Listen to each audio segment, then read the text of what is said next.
dear. That sounded bad, Kieran. Good Sorry. day, everybody. Welcome back to West Ham Network on Old School Hammers, Wednesday, sorry. 10 p.m. and Thursday, 8 a.m. for you, I take it. No. 7 now, isn't it? Because your clock's changed, didn't it? Oh, mate, you want to Unfortunately, it's 7. I preferred it when it was 8. You want to stop altering the fucking time, mate? Fucking not me, is it? We're too backward in Queensland to alter the time. We should have daylight saving. We don't. We're fucking shooting. Right, we're going to get to the chat in a minute, but also we're going to introduce somebody else to the screen. Good evening, Jose. Good evening, Budgie Ciieran. I hope you're both well. Thanks for... G'day, Jose. That sounds good, doesn't it? G'day, Jose. Thank you very much for having me on, and I look forward to the chat. I feel outnumbered here. But that's all right. You'll be right, mate. Mate, look, one thing we've all got in common this year, Jose, is we're all shit. Aren't we? Yeah. We're all shit. Yeah, we are. But so just at least you've got one thing, one foot in the pond here. First man, going to give... Is there a delay there? One foot where? I say you got one foot in a semi-final. It's something to look forward to, Rose. It just might come good. But the season itself for both of us has been fucking disastrous. There's a few of us that have been disastrous this season. I'm sure we'll get into it. Yeah. But anyone who's wondering, Jose is a Tottenham fan. I'm sure people have seen him before, but anyway. These are all the early chatters that have been in like hours before the bloody show kicks off. So let's start with the ones that are in now. The Hammerette, good evening to you, my love. Oi, Hammerloys. That's Tony, Hammers Football TV. Evening, everyone. I hope all well. See some of you soon. He's actually still live, so he'll be over in a bit. Right, Tony, Good evening, Randy. Hope you're well, buddy. Rich West Ham, evening all. Evening to you, sir. Hey, Rich. Yesterday, old father time is catching up. Oh, mate, I feel for you, mate. I feel for you. Oh, God. My ear's been blocked lately too. I've got fucking issues. Yeah. She has to, didn't she? What was that, Rich? She is a fucker. Budgie, did you look up the wrong Good Friday? Actually, mate, I didn't. I forgot all about it. But I am gonna. I'm gonna look it up. Yeah, I need to have a look at that. Yeah, we've both got to have a look at that. Everyone's saying hello to everybody. Could we put a cheeky bid in for Lamine Yamal, do you think? Oh, we probably could, but it'd be about 50 million short of his valuation. All right, cool. Yeah. Everyone's saying good evening. No matter how shit this season has been, we go and beat the Spurs, and I will be the happiest Hammerette going. She says. I think we'd all be happy with a result, including you. I would imagine, Jose. I mean, it's been a while since you've had a result worth cheering over, really, isn't it, in the league? Well, we looked at the way that we're playing, right, and we've looked at the games that we've got left, and. In all honesty, we don't hold out too much hope. Home or away, that is. We've got 2 home and 2 away. And we don't hold much hope out in the league the way that we've been playing. So, we have to wait and see. Yeah, it kind of affects teams like ours. When you're in a European competition and you're doing well, it does tend to affect your league, performances and stuff. And, I mean, we found that out to our cost, when we were playing in Europe, even the first season that we were in Europe, we were struggling in the league, although we did manage to finish, 8th, I think we finished in that season, or 7th, which qualified us for the Conference League the following season. Yeah. But even so, I mean, we had some real dodgy moments in that season. It's just... just the way it seems to work. You'll have a squad of 400. You know, Chelsea and Arsenal and people like that. Sullivan turning out the same old shit. We are skint. Does this? He does this every transfer window. Yeah. Yeah, it is bullshit. Yeah. Good evening, Rob. Thank you for joining. Like button smashed. Thank you, Rich. And if you're new here, don't forget, people, smash the likes. That always helps. And if you like the content and you want to, a bit more West Ham content, subscribe to the channel. Everyone's pleased to see everybody. Harry Monk, or that's Howard to you and I, Kieran. Howard. Oh, he's upped his name, is it? Yeah, he's changed his name now. Bless his cotton. Yeah, very nice. Very nice. Harry Monk, what a name for fucking Tuesday. Mm. Good evening, Phil. Thanks for joining, mate. Randy, glad to have you back. Mark, good evening to you, sir. Good evening to you, Jose. Good evening, Mary. And Rich also. Good evening, Rich. And Ray Burke, evening all. Ian Barsham. Steve Tiley, as I said. Everybody else has been. Oh, Cookie Hammer. Yeah. Good evening to you, buddy. Steve says, Kieran, it's going to be 29 to 30 degrees in old London town tomorrow. Yeah, man, that's fantastic, isn't it? For you lot, it is. Yeah, but you're shit at it, aren't you?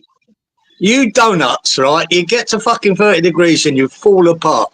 Absolutely fall apart. Fucking nothing works, does it? Fucking a train stop. Yeah, and you lot don't stop whinging about how hot it is. I know, it's great. We fucking love it.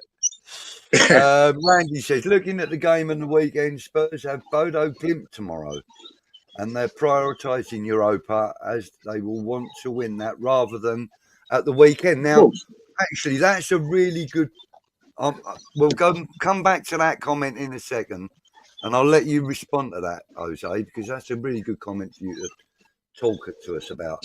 Stuart, good evening, sir. Wanking. He only wanted me to say that out loud. He only wanted me to say that out loud, didn't he? Wanking. Good evening, Steve Palmer, and anyone else I've missed. Anyone else? Oh, Zanussi Dish. Good evening. He says he's 76. Wow. Good luck to you, mate. Good luck to you. Jesus. Awesome. Yeah, we'll come back to that one again in a minute, Harry. Mark Watson, do you trust Potter to rebuild our squad, or should the question be, do we trust Sullivan? Yeah, the latter. Right, the second half of that, yeah. No, we don't. We don't trust either of them really at the moment. But from what I can gather from the information that we've had and what we've seen in the past when he was at Brighton, for example, he can build a good team, good squad. I'm talking about Potter here. So, there is a little bit of hope for him. Not so much trust at the moment, though, Mark.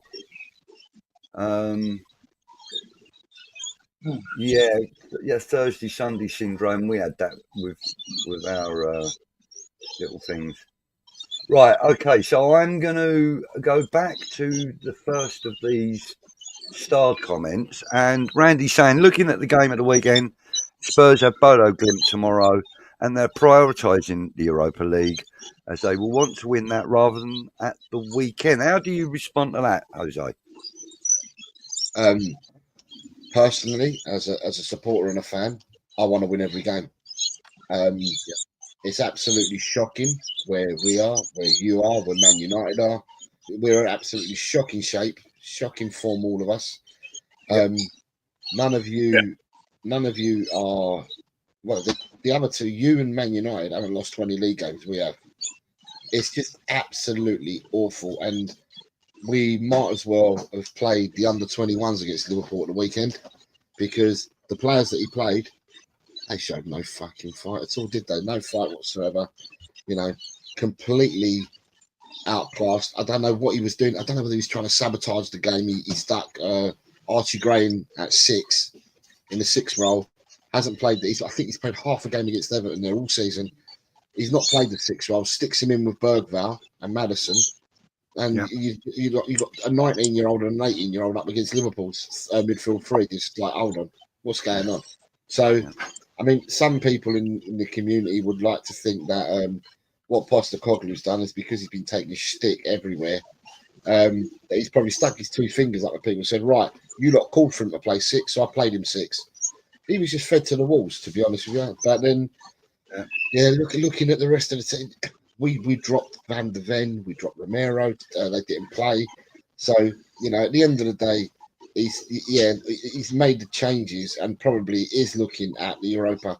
There's no doubt in my mind that if they're fit and available, Van de Ven and Romero play Thursday, tomorrow night. Bentancur probably comes back in the side. You probably end up getting Pedro Porro into the team because he played Spence. So Porro will come back into the side. So they'll change the side for tomorrow's game. And then... So you're looking at a much stronger 11 tomorrow then?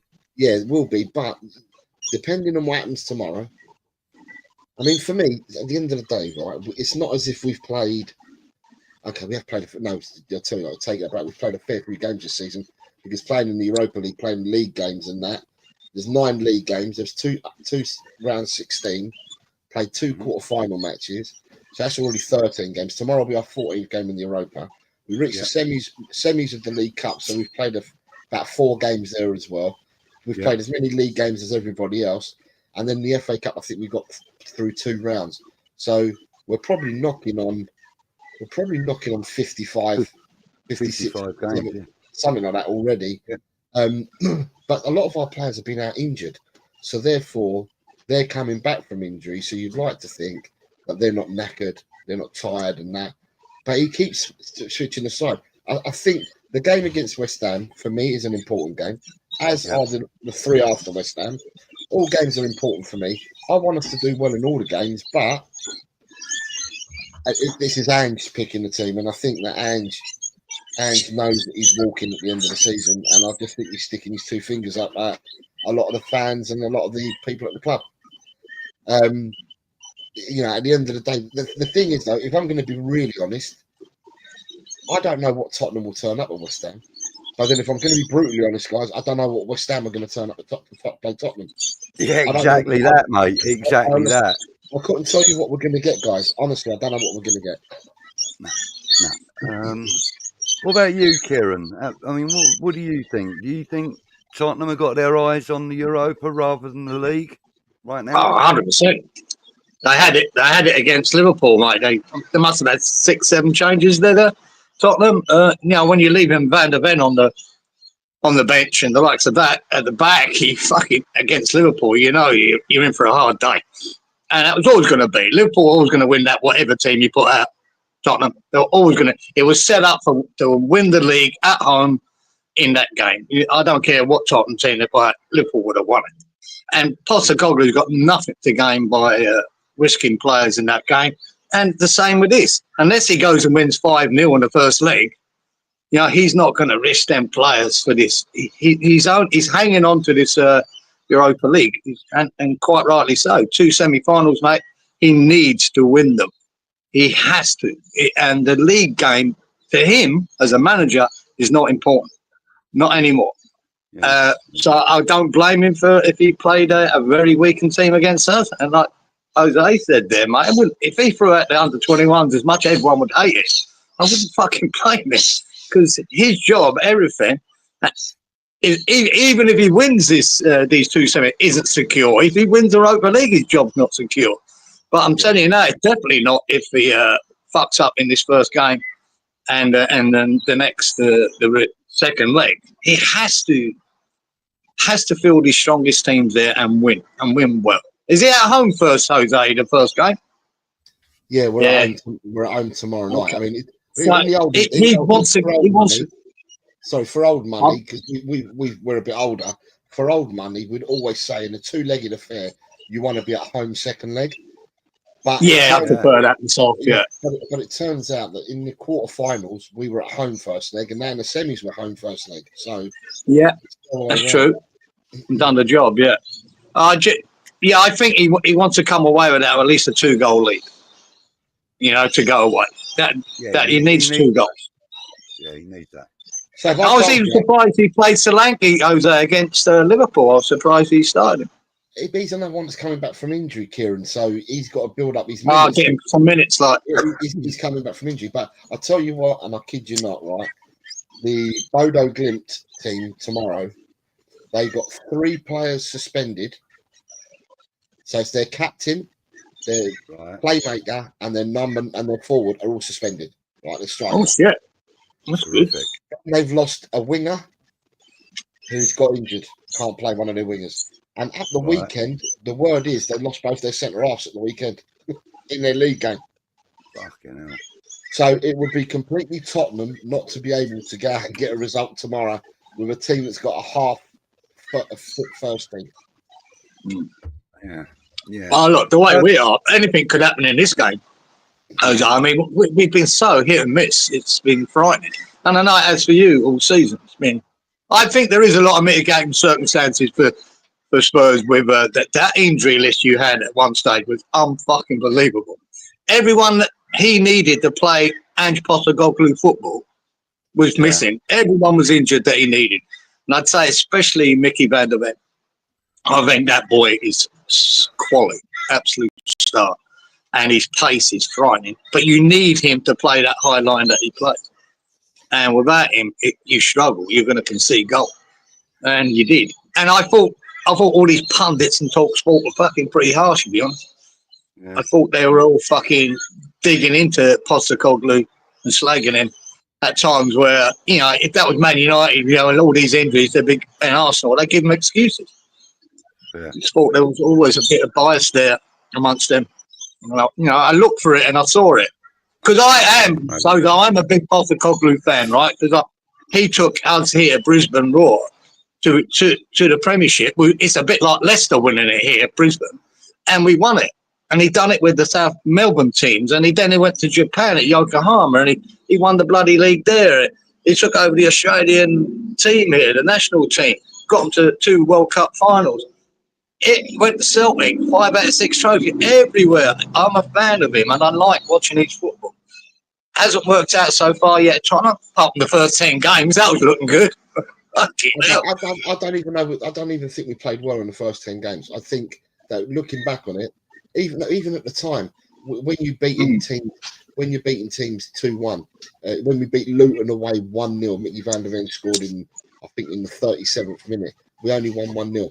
We ended up beating, I can't remember, Palace or someone 2-1, where Bissouma got sent off. We played Liverpool. We beat Liverpool 2-1 at the Hotspur Stadium. Liverpool were down to 9 men. So when you start looking at it, you start thinking to yourself, do you know what? The first 10 games was an anomaly because we didn't play brilliant in them 10 games. Yeah. We had 26 points. Yeah, we had 26 points after 10 games. 8 wins and 2 draws. But then after that, when the injury started against Chelsea, then the wheels fell off. Yeah. And for the second half of the season, the wheels fell off. And it's only what we had done in the first 10 games and, you know, nicking points here and there that got us 5th place. This season, normally, unless you make changes, we're on a glide path like that. So we were like that second half of last season. And this season, we've gone even like that, even further. You know, and at the end of the day, 20 league games in a 38-game season, and we've still got 4 games to go. That's just unbelievably shit. Yeah, it is. Without that, the stats don't lie, does it? The fucking league table don't lie. It's been horrendous. The league table will tell you. Does he save it for you, Jose, if he goes and wins the Europa League? He doesn't know. Does that make any difference? He's a dead man walking. He's gone. He's gone. Yeah, I think he won't be here. He won't be here. Wins the Europa League, he won't be here. Unless Daniel Levy falls or gets struck by lightning, he's gone. Yeah. He's gone.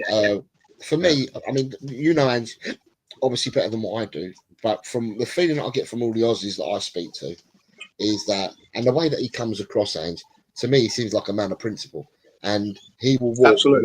If he thinks it's bollocks, he'll walk rather than be pushed. He did it with the Australian national team. So when he got Australia, when he got Australia to one of the World Cups, he said, "I want to build a team to go and win it." And the Australian FA kind of said, "What are you talking about winning? You're mad. Yeah, we just want to qualify." And he going, "Well, that's not for me. I want to build a team to win things." And then he walked out in Australia, didn't he? So he did, because they had putting pressure on him to play. All the older established Australians were at the end of their careers. Yeah. And he wanted to bring the youth through in Australia to compete. And once they started interfering on what he was going to pick for that squad, he just told to shove it and walked away. Yeah, and he walked. So therefore, he's a man of principle. And to me, if we listen, I'd love to win a Europa League. You guys know what it felt like a couple of years ago win a Conference League. Yeah, so, exactly. And you know what the bounce that you get as a fan base, you're going to get a bounce. Now, whether West Ham have pushed on or not since the conference, that's down to you guys. That's down to you guys. I'm not going to say it because you're the club. But my feeling is that the bounce that it's given the fan base is one thing, but the bounce that's given the club is another, because I would have expected West Ham to then rise, because you then went into the Europa the following season, and you done really well in the Europa as well, didn't you? But you attract players, and I expect West Ham to climb and climb. And you know, West Ham haven't climbed because you can see the position you're in now. Do you know what I mean? So, you know, I mean, the thing is with West Ham, though, we tend to be more of a competition, you know, or a tournament club. We seem to do well. Okay, not so much in the FA Cup and the League Cup, but we seem to have done very well in recent years in tournament football. You know, Europa League and Conference League, and you know, I mean. Like we were even responsible for knocking the League Cup, you know, serial winners out of the competition when we beat Man City at home on penalties that time, about 3 years ago, wasn't it? And then we go and turn our bellies up and let Arsenal walk all over us. But that's typical West Ham, you know, go and beat the favourites in the competition and go and lose to, you know, somebody else. It's, you know, typical of us, but it's also typical of Tottenham as well, you know, and one of the things that still bugs me about Tottenham, and it's during the Pochettino era. Well, in fact, it's all stems down to your Champions League semi-final and then final. That still bugs me that, you know, Lucas Moura can go out there, smash it, get 3 goals, you know, get himself an hat-trick in a semi-final, something that a Tottenham player has never done in a European competition, and then he goes and gets dropped because a crook Harry Kane says, "Yes, boss, I can play." And but you could see from minute 1 that Harry Kane weren't fit. Yeah, right. Let's make no bones about this, right? If you're going to talk about Tottenham, we stumbled across Pochettino.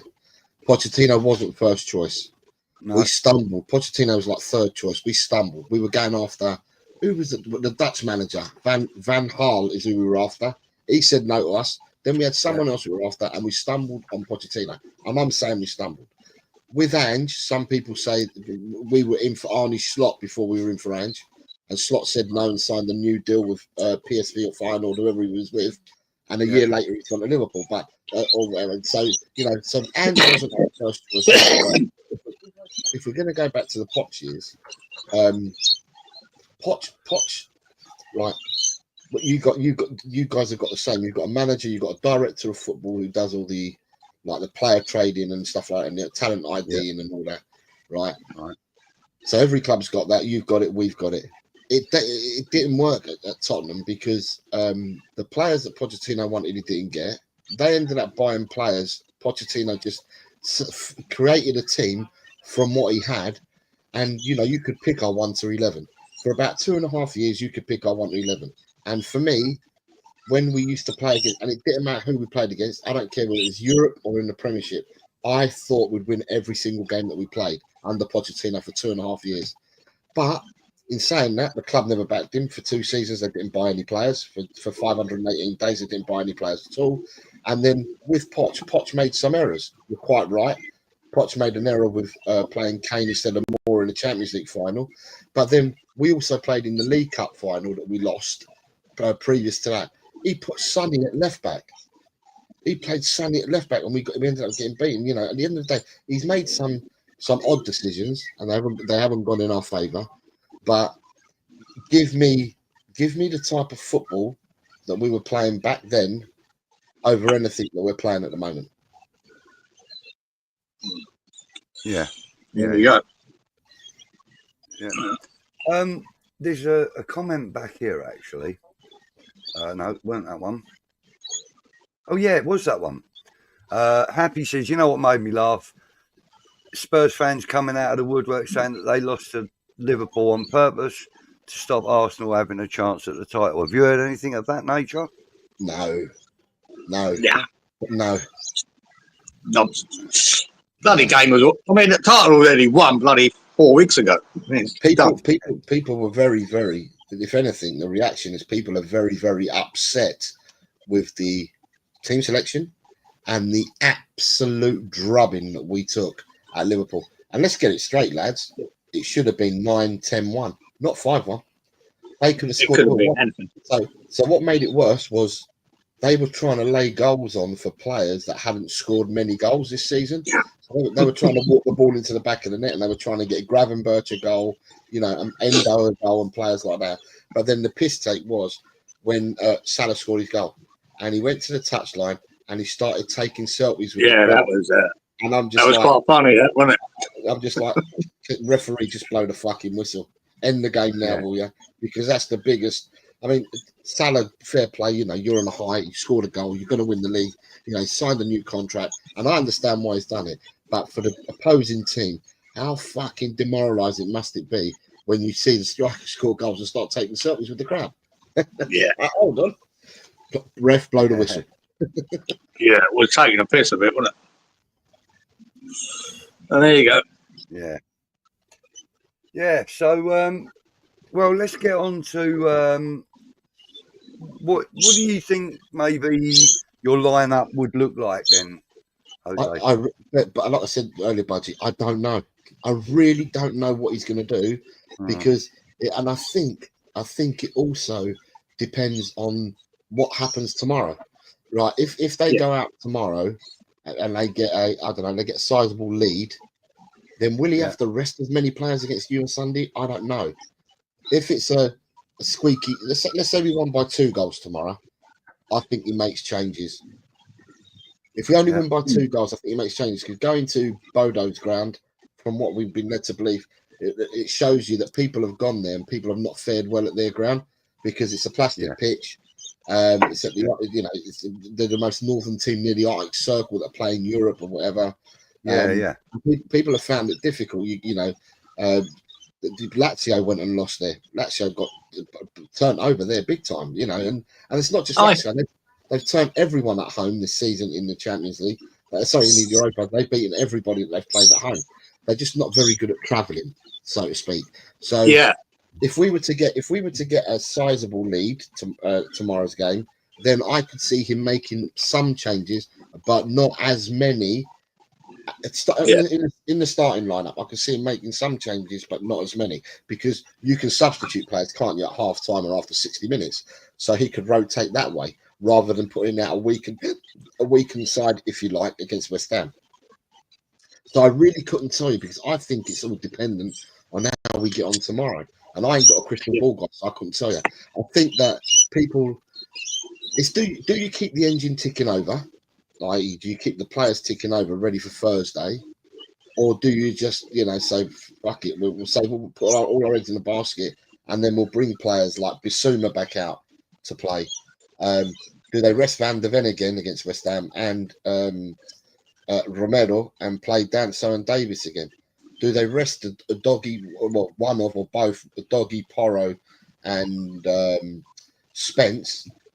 And play Archie Gray, and it all depends. We don't know what they're going to be. So, I honestly believe it all depends on tomorrow's game and the outcome for tomorrow.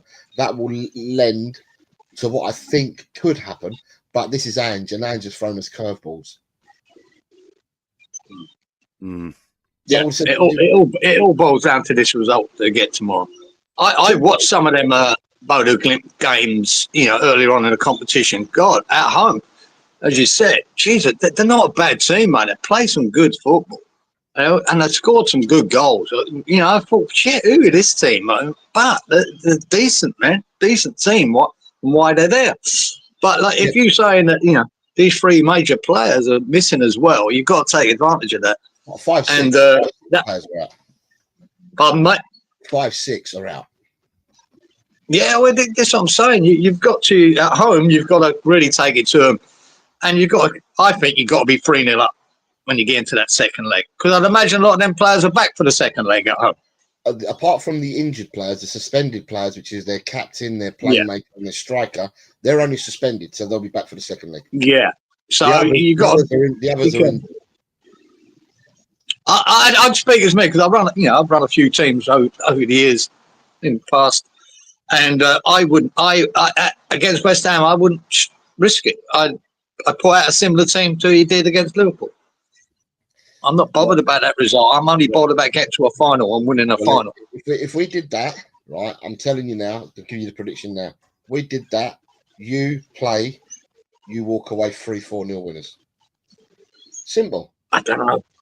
I wish I had that confidence in West Ham, but I'm not sure.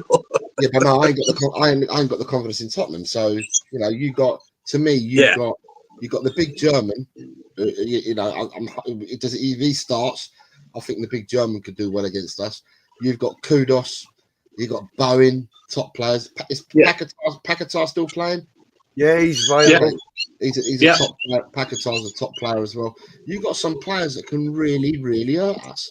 And you know, at the end of the day, if we're going to send a second string team out to you, then really, by rights, you should be tonking us. You should be turning us over. But I did say earlier on that really, I don't know what Tottenham are going to turn up, and I don't know what West Ham are going to turn up. So no, we don't. The judge of that, I'll leave, because you are West Ham fans. I'll leave you to judge West Ham and what you think. But to me, you know, I don't hold out too much hope. We send a second string team to West Ham. I don't hold out too much hope at all. And I think we may not even score at your ground. Wow. I'm not sure. I'm not sure, mate. Somebody in the chat earlier on mentioned Timo Werner. What's the news with him? What's going on with him? He's going back to Leipzig. Oh, is he? Yeah, so he's still on loan, but since December he hasn't played him. Right. So when he's fit, when you got the match day squads, he doesn't get into the match day squad. He doesn't get into the match day squad because there are other people in front of him. Tell's jumped in front of him now in the pecking order. I mean, I was a bit pissed off with Werner because I don't know why we signed Werner, because I thought Werner was with us last season, and we saw enough last season to tell us the Werner that we got was the one that played with Chelsea. We didn't get the Werner that played. We didn't get the Werner that played for Leipzig. Not at all. So therefore, why did we sign him for a second season? I'll never know. And for me, that curtailed and blocked the path for Mikey Moore, who's our young player, who's an absolute baller, and it blocked his path. You know, by bringing Werner, and you block Mikey Moore's path, and now Werner just doesn't. He just doesn't get selected. He's not in the matchday squads. He's been dropped out of the European squad. So when we had to make changes for the European squad, because you were allowed to make 3 changes at the end of the group stage, in the end of January, Werner was one of the ones they took out. Got ya. So because we bought Danso in as a new player, we bought Tell in the winter transfer window as on loan. So we had to find spots for them too, and also we had to find a spot for Jed Spence, who never got picked in the Europa League squad to start with. So you can only change 3 players. So we had to find spots for them. And in the end, they dropped out. I think Fraser Forster was dropped. Yeah. No. Kinksky was dropped, the goalkeeper. They dropped Kinksky. Okay. They took out Werner, and they took out one other player in order to accommodate them 3. So Werner's not in the European squad, and he doesn't get anywhere near the matchday squad either. He will be going back to... Tottenham don't want to take the option with him, and he'll be going back to Germany. Right. Okay. I've never known a player like Timo Werner with Chelsea and with Tottenham to get into so many good positions to score and miss. I've never known anyone like it. he gets in great positions. All that, but he's so bad at finishing. Go on, Yeah, Budgie. I Go can on. name you another Chelsea one as well. Tottenham, it's unbelievable. Go on, That Budgie. ex-Chelsea striker that Arsenal have got. What's his name? Kai Havertz. Yeah, Havertz. He's another one just like that. I mean, he has scored some wonderful goals in his career, but so has Timo Werner. You know, I think but Timo Werner it's not- takes the gold medal though. Yeah, Sure. but it's not regular enough, and like you said, they get in wonderful positions, and they just cast them aside. It's not, you know. Boy, what's your opinion of that Spence, Jose? Because I watch him. I watched him the first time I saw him. I went, fuck me, this is a player. Really thought he was good. The next game I watched him, I thought, fucking hell, he's shit. I can't work him out. Spence is a top player. Spence is Yeah. absolute tops. When we bought Spence, right, it was when we had Was that from Leeds? You got him? no, we got him from Middlesbrough. He was on loan at Forest. He was at loan at Forest, and he was playing well in the Championship. But where he came to prominence and where he got seen is when Forest had that run in the FA Cup, and he played really well. So he pocketed Saka in the FA Cup, and they knocked Arsenal out in the FA Cup. He pocketed somebody else. So on the strength of that, we bought him, but Roberto didn't want him. So we had a manager that didn't want him because the manager said this is a club signing. This is not my signing. It's a club signing, is what he said. Really? He said it was a club signing. So he never played him. Spence got sent out on loan to Leeds, which didn't go well. People said that when we loaned him out of Leeds, his loan didn't go terribly well at Leeds. Then we loaned him out to Rennes in France, and he played really well in France for Rennes. But when their captain came back from injury, the captain was then getting selected ahead of him. He then came back to the club, and he was sent out on loan to Italy, and he played for Genoa. And in Italy, you've got to know how to defend, didn't you? You have to know how to defend. And in Italy, he absolutely played out of his skin in Italy. He's come back to us this season, and I don't know why. I don't know what the problems are, what the issues are, but no manager has fancied him at all. And with Ange, I don't think Ange fancied him either. Then we got the injuries. Spence was given a chance. Spence has been probably the player of the season since he's come into the side. He's pocketed, not last week because he was on the wrong. He did, when we played Liverpool and we beat him 1-0 in the semi-final of the first leg of the League Cup, he pocketed Salah. He said to Salah, when you want to count me, he pocketed him. But that could be the game I watched, guys. I thought, wow, this boy's a player, man. And then I've seen a couple of other games being average, you know, making some mistakes, but he's a young lad still. Yeah, he's pocketed a fair few. You can see there's a player there. Yeah, he's pocketed a fair few wingers, but you've got to remember that the people that he's pocketed them playing at left back. He's a right back. He's a right back and a left back. That's what I was thinking. When I first saw him, he's a right back, and he's doing that there. Wow. But no, he's a good player. He's a good player, and for me, whoever the new manager is that comes in, Spence will get even more game time than what he gets at the moment. Yeah, in my eyes. So he's a good player. So he's obviously one of your academy graduates, etc. Is he? No, Spence. We bought Spence. No, we bought Spence. He's English, but we bought him from Borough. Yeah. I remember you saying that a couple of minutes ago. The academy players that we've got that play at the moment in the squad, that are in the squad at the moment, the academy players are Mikey Moore, right? Who doesn't go on the A list and he's on the B list because he's under 21. Because Mikey Moore's at 17, doesn't turn 18 until August. We've got 2 goalkeepers on our books. So you've got Brandon Austin and Alfie Whiteman, who are academy trained. So check with Brandon Austin. He played in December. He played just before we signed Kinksky, right? And he's been with us he's been a pro since he was 18, right? So it was his first ever competitive match for Tottenham 7 years after turning pro at Tottenham. And he's now on number 3, supposedly, Brandon Austin. And then you've got Alfie Whiteman, who's probably number 4 now. So our academy trained players, we're hopeless because with academy trained players, in order to make it count for your team, you have to name them in the A list. You can't keep them as under 21s. Yeah. So in Europe, you've got to have 4 homegrown and 4 academy trained, right? In Europe, in your squad, right? So if you haven't got 4 academy trained, you lose ace place in the squad. Because we haven't got enough academy trained players in Europe, we're only allowed to have a squad of 23 players. We can't have 25. We have to have 23 because we haven't got enough academy trained. But if you make the decision, if you then make the decision to add an academy trained player who's under the age of 21, if you add them to the A list, then you're using a spot up. Do you see what I mean? So because all our academy trained players, the ones that are outfield players, are all young, very, very young. So it's a decision that Tottenham need to make if they go back into Europe. But when we're in Europe, I never heard West Ham had a problem with academy or home trained players. I never hear Liverpool with a problem. Never heard Man United, Newcastle, Villa. Anyone who plays in fucking Europe, lads. All over here with Tottenham, when we go into Europe, all over here is shit. We haven't got enough academy trained. We haven't got enough homegrown talent. We need to buy homegrown. We need to get academy in. You know, it just seems that people don't do their own work at Tottenham. It's a right mess. Tottenham's a mess. It's more of a mess than West Ham, let me tell you. It really is. Can I just bring attention to this comment? David Moyes, Twisted Bollock.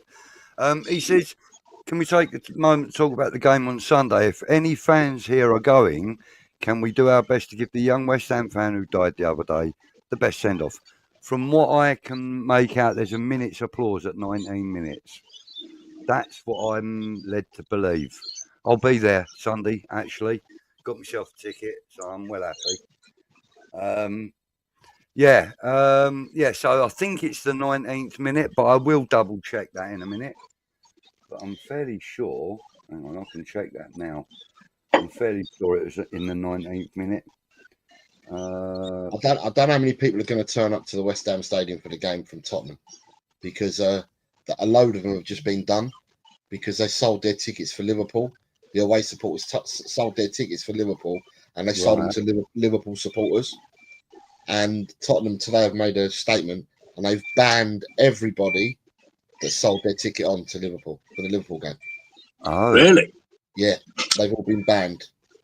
3-year ban. Oh, shit. 3-year bans have been given to people, and then it'll be reviewed after 3 years for the people that sold their tickets at the Liverpool game.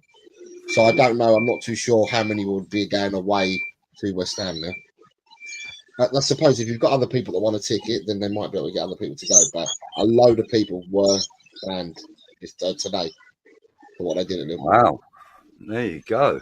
Oh. Okay. So, yes, David Moyes, yes, we will be doing that. I can't find the post now, but I'm fairly sure it was on the 19th minute.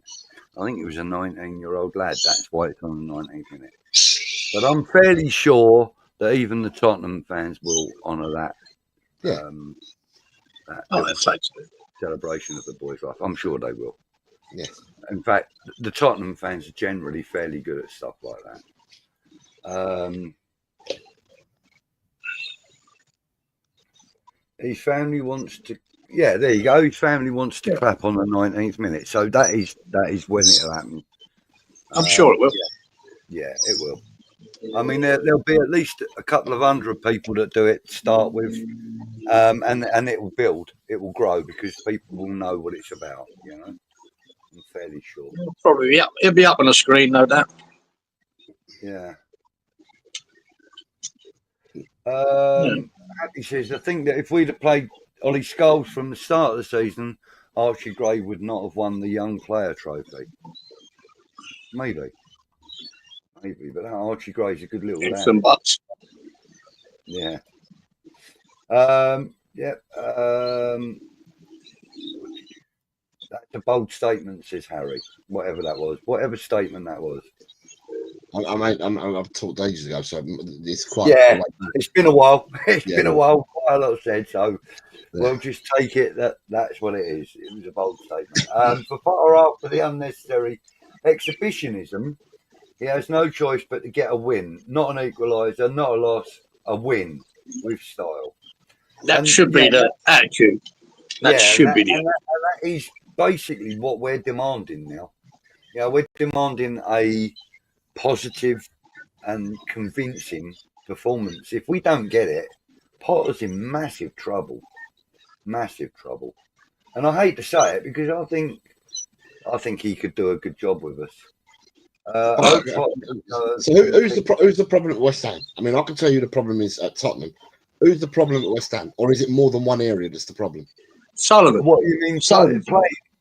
No, at the club, because for me, if I said Tottenham, I'd say It's Sullivan. Yeah. I think some of our players just ain't good enough, and I've said it since from the start of the season. Yeah. Ange has to take his share of the pie for some of his team selection, some of his tactics. You know, when we had all the players out injured, he didn't give youngsters a chance to, you know, get a few minutes to give people a rest, and therefore we've got more injuries and more injuries. We've got a coaching staff that none of them, I looked at their CV, all the coaches that we have, because Ange doesn't bring coaches with him, all the coaches that we have on their CV have done nothing whatsoever of note. Then I look at Johan Langer, who's the director of football, who's meant to do all the signings and the talent ID. He's absolutely useless. The person above him is Scott Munn. We don't know what he's done in 2 years. He's absolutely useless. We've got a medical team, but our players are injured, and now they come back and they get recurring injuries. And what they've now done, which is quite open, and they've been quite open and honest, and they've put posts out about this, they've gone to their own doctors to go and get fixed up. And they've hammered the medical team at Tottenham saying that they're absolutely shit. And then, of course, we've got the guy right at the top, Levy, who's an absolute turnip as well. So Tottenham, when you look at the problem at Tottenham, for me, everyone, it's like a slice of pizza. It's like a pizza. It's all in slices, and everyone's got to take a slice of the pizza, you know. But I don't know what the problem is at West Ham. Who's the problem? Or is it very similar? Yeah, very similar. Yeah. Our problems are at the top. You know, I mean, we've got universally, any West Ham would probably put Sullivan at the top of the list. Okay. What does Sullivan do? What does Sullivan do that makes it an issue? Because obviously with Levy, he interferes in everything, right? So he goes and employs a director of football, and then does his job for him. Yeah, so he's like Levy. And then he'll go and employ a coach purely because he's unemployed and he's not going to cost him no money to bring in. And won't go for a better option because you might have to pay a couple of £1 million to get a release clause for him, you know, and things like that. You know, I mean, he kind of wants to go second best, cheapest option all the time, and you can't run a Premier League club with pound shot fucking players. It's simple, you can't do it. But I don't think it's even the money, because he has spent, and I'm not going to knock him for not spending. It's an easy. A lot of people beat him with that stick, and it's not really the truth. He spent 150 million last summer, right? But that, by all reports, he was picking players. The Stuyton, the director of football, was picking the players, and then you've got fucking Lopetegui who wanted Kilman, and we spent 40 million on him. You've got 3 different people fucking buying the players to put a team together. It's fucking madness. There should only be one in charge of recruiting them players, in liaison with the manager, to make sure they're the players he wants. Or you decide what kind of philosophy and what kind of team you build, and you bring in a coach who fucking manages them, which we thought that was the idea with Lopetegui. But everyone seems to have a say in who the fuck we bring in. And there's just players that don't fucking fit. As simple as that. Some of the signings we made there, I think, are fucking ridiculous. And what emboldens him, Jose, what emboldens fucking Sullivan is apparently his pick was Aaron Wan-Bissaka, and he's been our best player. So now he's sacked Stuyton, and next year he thinks he's going to be the superstar fucking recruiter. And whether no matter McCauley and Potter, no matter who they suggest to him, whether he can get that over the line, because he wants to do the deal as well. Jesus fuck. And he's not very liked, apparently, amongst a lot of other clubs because of the way he works. You'll see Simon Jordan knock him constantly on Talk Sport about he had to deal with him. He don't like him because he's a fucking nightmare. So he sounds exactly a mirror image. If I didn't know who you were talking about, I would say that you've just described Daniel Levy to me. There you go. And there's the issue. I said at the beginning, very similar. If I didn't, as I said, if I didn't ask the question and I've just come into the chat now and I've heard you talking, I would have said This geezer's talking about Daniel Levy. yeah. Tim Steiden. Where did Tim Steiden come from? Did he come from Villa as well? Who? Tim Steiden, before he went to West Ham, where did he come from? No, he was in Europe somewhere. Yeah, no, he was Leverkusen, Leverkusen, yeah. Okay, because he didn't have the best reputation, Steiden.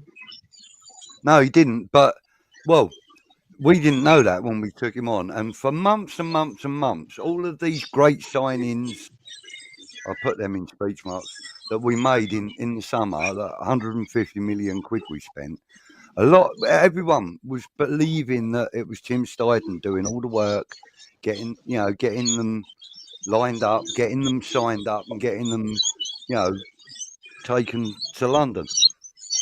No, he was just the go-getter. He was the one that was just told, go and collect them, bring them back. We were getting photographs of him on the plane with them pretending to sign contracts and all that nonsense. It was all bollocks. It weren't him doing the job.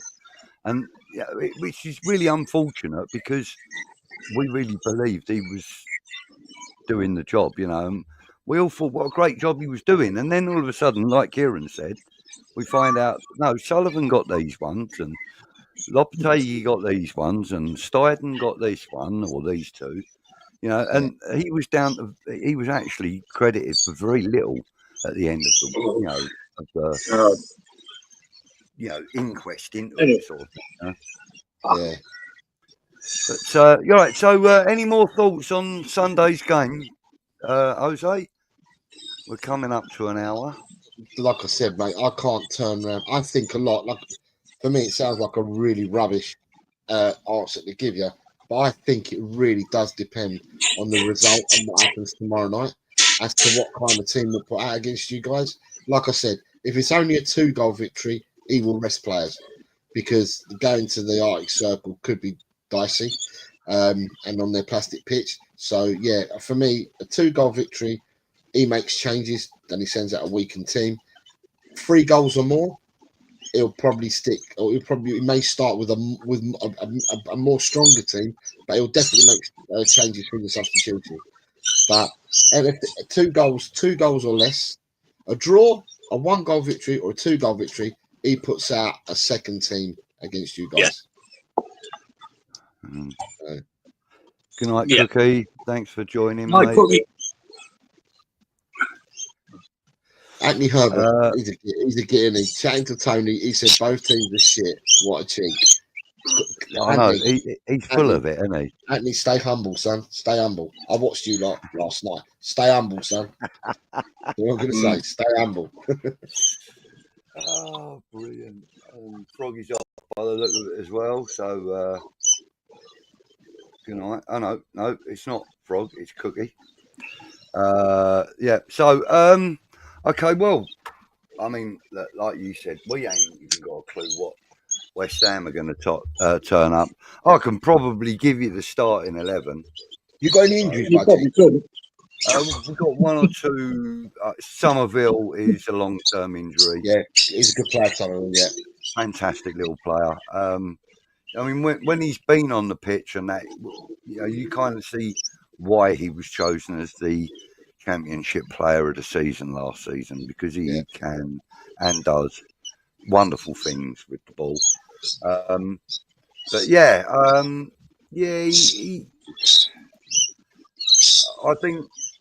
think what we need really though is I think we need to get him back. We need to bring people in. To be fair with you, Jose, I mean, well, we're relying on. But you can't bring people in for Sunday's game. That's what I was asking. No, of course not. Have you got any injuries? Have you got any injuries leading to Sunday? So you got Somerville out. Okay. So Somerville out. We're not worried about him. Are you missing anyone else apart from Somerville, though? Not as far as I'm aware. He has been dropping Alvarez recently, though, last couple of games, which is a bit of a worry for us because he is the most consistent defensive midfielder we've got. Well, in fact, he's the only defensive. Is he slow, Alvarez? He's not particularly fast. He's not quick. Because I think I saw one of his early games for West Ham would have been really early in the season. So And Yeah. I remember watching West Ham against someone, and he was getting bypassed in the midfield. It was as if he was treading treacle while people were just going past him. So Yeah. there's two fellas. Yeah, well, you've got Alvarez and you've got another. You've got another. you've got Ward Prowse there. Oh, they've got Ward Prowse. He's slower. Thomas Socek? No, you've got a South American sounding player. Another one. Oh, Guido Rodriguez. That's it. Rodriguez. Yeah, he's So shitting off. I wasn't sure whether it was Alvarez or Rodriguez that I'd seen playing because I knew that two. I knew that the two were South American. Yeah. Well, Rodriguez has been about as much use to us as Calvin Phillips was, to be fair. Yeah, I mean, he hasn't, and you know, in fairness, he has had some game time, and when he has had game time, he ain't looked that promising, to be fair. On the other hand, we've got Carlos Soler as well, who has a little more pace. Is he on loan? Is he on loan? He's on loan, but we've been told today that because of the obligation to buy, 35 million. Okay, so Soler, is he out? Is he PSG? Yeah, I believe so. Okay, yeah, I think Soler went to PSG the same time that Fabian Ruiz went to PSG. Right. Yeah. Right. Yeah. Yeah, I believe he is, and yeah. So we've been told today that the club are going to have to spend 35 million on his signature. And do you guys want to spend that money on him? Do you want to sign him? I'm happy to be fair. To who? Soler? Yeah. No, fuck him off. Fuck him off. See, that's the difference. I'm telling you now, he's a bang average. Why is he not with PSG? They fucking realise he's not good enough. He's a decent player, right? And that's it. He's decent, but he's another one that's not quick enough. We've got a whole central midfield that's slower than any midfield in the whole league. You've got to change up. We need a Declan Rice in there again. We need someone who can drive the ball forward. We need someone who can break up the play. These guys are good passers of the ball. Ward Prowse is a great little passer of the ball. But when we haven't got the ball, he gets overrun. He gets run by. Socek the same. So Rodriguez the same. Soler the same. We haven't got no power in that midfield. So what are you saying, Kieran? You want a destroyer? Is that what you're saying? Yeah. You want a destroyer in the middle?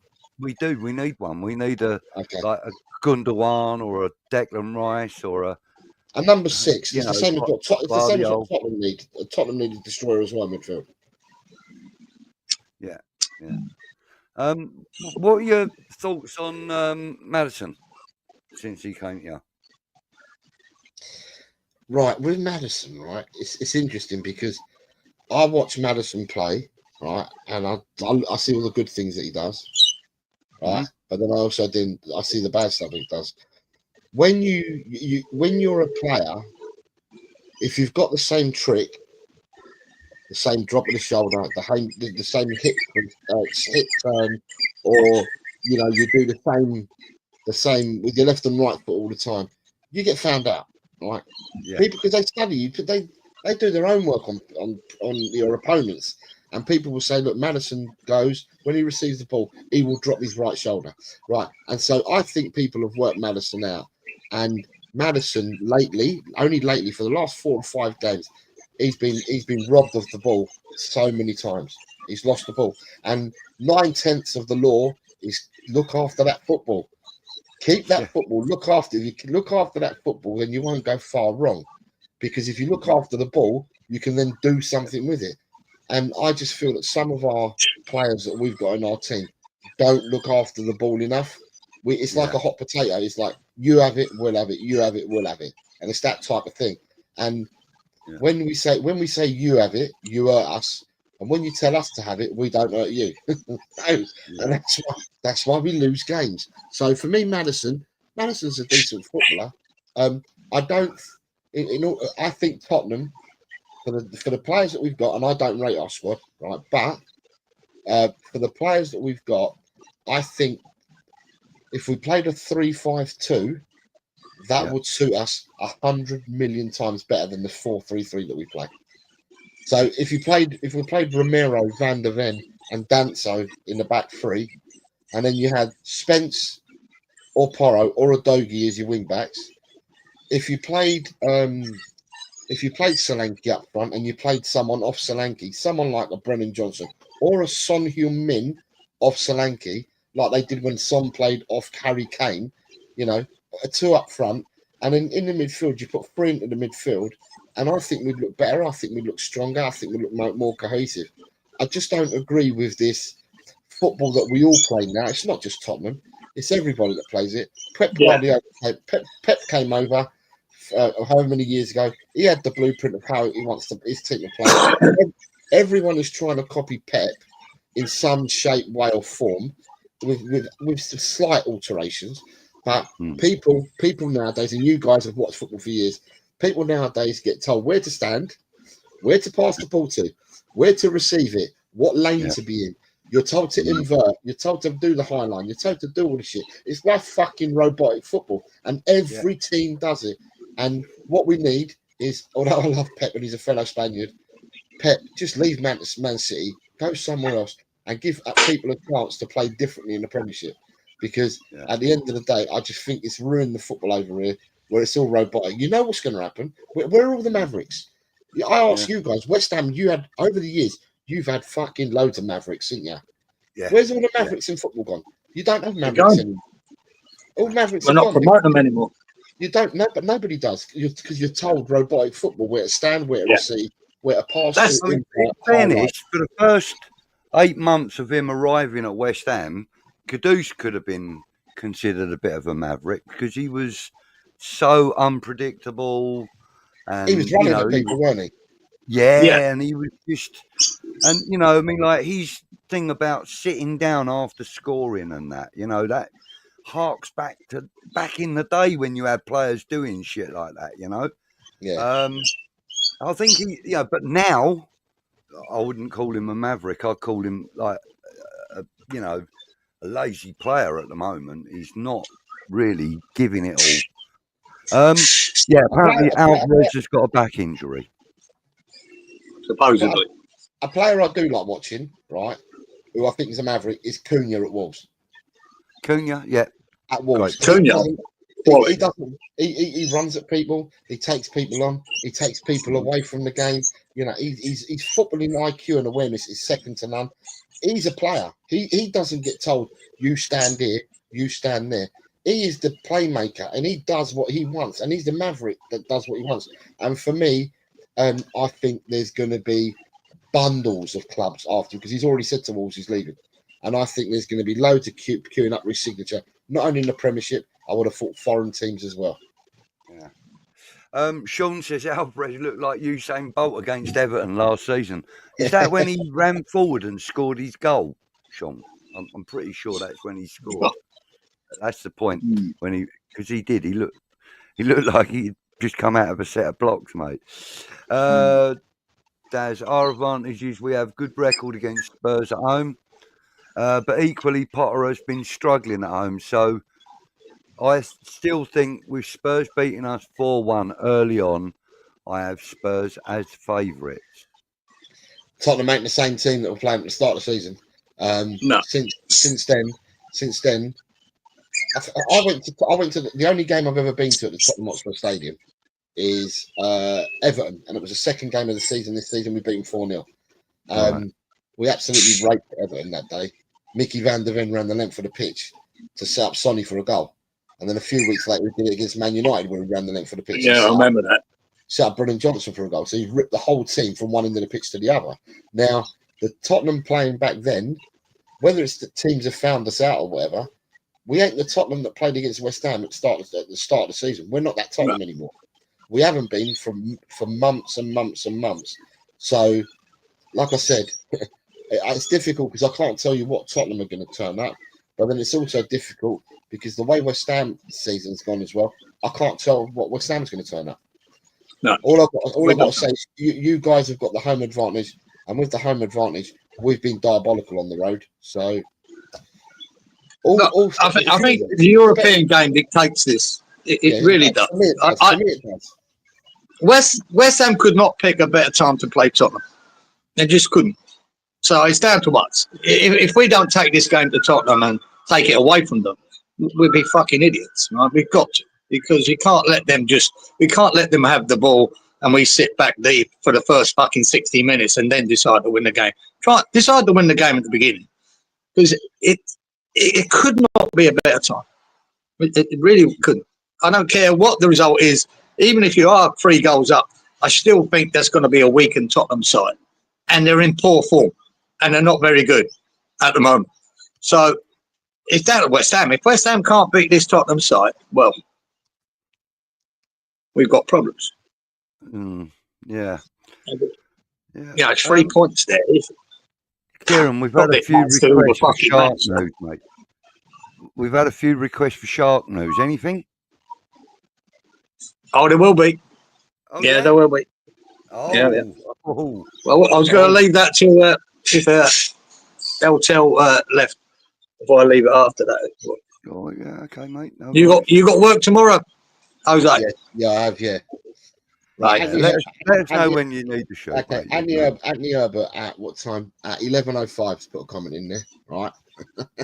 Hold up. And 11:05, right? Hold on, I've got to get to 11:05. There we go. That one there. Yeah, right. And then I've responded to him kindly at 11:06. Which will be that one now. It's the only comment I made. Limp Cannon is a great shout. Sorry, Anthony, you asked for it, mate. Sure. Yeah, you know. Yeah, mate. He must be lucky that Donnarumma sorted him out last night. He pulled off 2 cracking saves, mate. Yeah.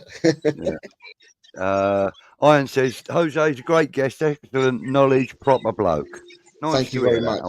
Respect to you guys. Cheers, right? That's good. And that's the reason why I actually invited you on tonight, Jose, because you know the times I've seen you on the screen, and we've met on screen before as well. So I just thought that, you know, you are actually a Tottenham fan that does talk sensibly and, you know, doesn't get all heated up and stressed out. No, not like them fucking Arsenal fans. Yeah. So that's, you know, that's why we have you on tonight, because, you know. Yeah, delusional Arsenal fans, that old Anthony there. Yeah. Oh, what you mean? Second places? You know, they're not going to win nothing, are they? He's not here now, Tony. But Tony did put the hashtag stay humble. Yeah, he did. Yeah, I put that on the screen earlier, I think. Yeah. You know, I heard that Arsenal fan base last night. They were fucking quiet as a fucking mouse in that game. What happened there? Well, they didn't get what they wanted, did they? At all. So I'm just going to, I've seen some comments in the chat. Right, so yeah, okay, I support Tottenham and you guys are West Ham supporters. But my team in Spain is Deportivo de La Coruña. Oh, cool. So therefore, yeah, if you're all going to give me stick for Tottenham, you can't give me stick for being Deportivo La Coruña. My home team is the regional side, 30,000 stadium, and we came on and we battered all the English teams back in our heyday in the Champions League. So there we go.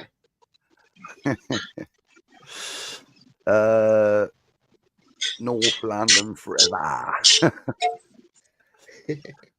Great having Jose on, says Harry Monk. Thank you, Harry. Well, it's actually Howard, but he calls himself Harry. Yeah. He's got a new name this week. Yeah, the usual people, so you'll know who they are. But I can only call them out by I don't know them as well as you guys. Yeah, of course. No, I can only thank them when I see their names coming up on the screen. So, he's a weirdo fucking artist, mate. He had a big fat ass gingerbird he was sculpting last week. Took him about 3 weeks just to sculpt her ass.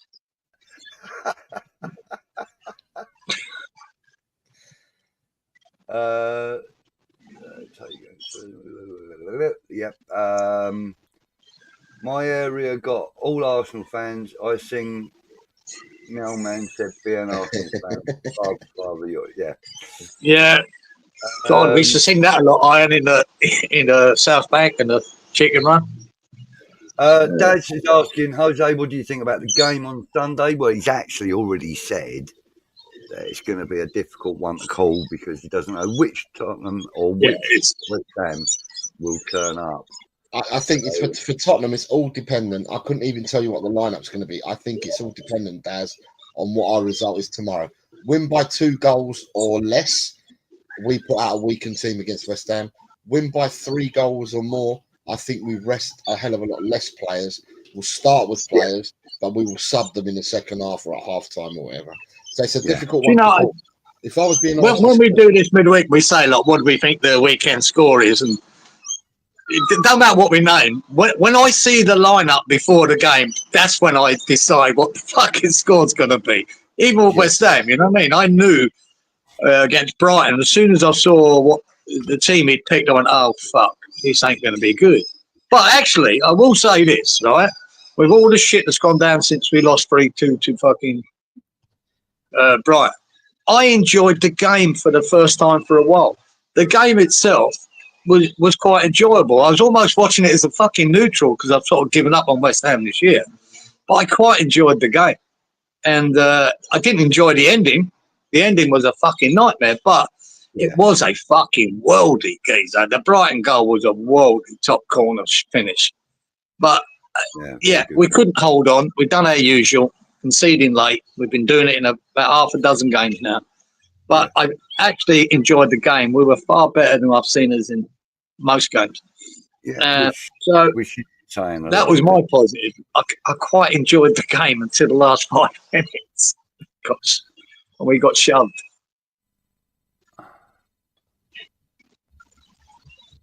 Yeah, Randy's still calling Spurs as favourites for the win.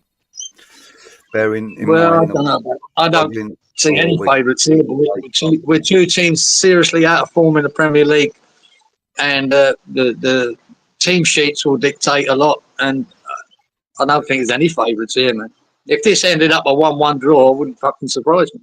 So on but I think West Ham can go and win it because of the situation Spurs are in. On my channel, I do a predictions league, right? And I did my show earlier on today. And so far, I've had 39 people predict, right? Okay. And if I look, I'm just going to look because we predicted all the Premiership games, all 11. And I'm looking at it, and I get people, the majority of Tottenham supporters that watch it, but I do get supporters from other teams that come into the show as well. And I'm just looking at the scores here. And from the 39, 11 of people have gone to West Ham victory. Right. 11 people have gone to a draw, and 17 have gone to Tottenham win. There you go. But the scores, it's even, really, isn't it? The scores, most of the scores have the game 1 goal in it. So there's a lot of 2-1s to West Ham, and there's a lot of 1-2s to Tottenham. They're the most selections that have been picked for the home and the aways are 2-1 either way. And they're the people that did it earlier on the day, because I'm just looking at the spreadsheet that I've got in front of me, and that's what people have predicted. So it's gonna be a tight game.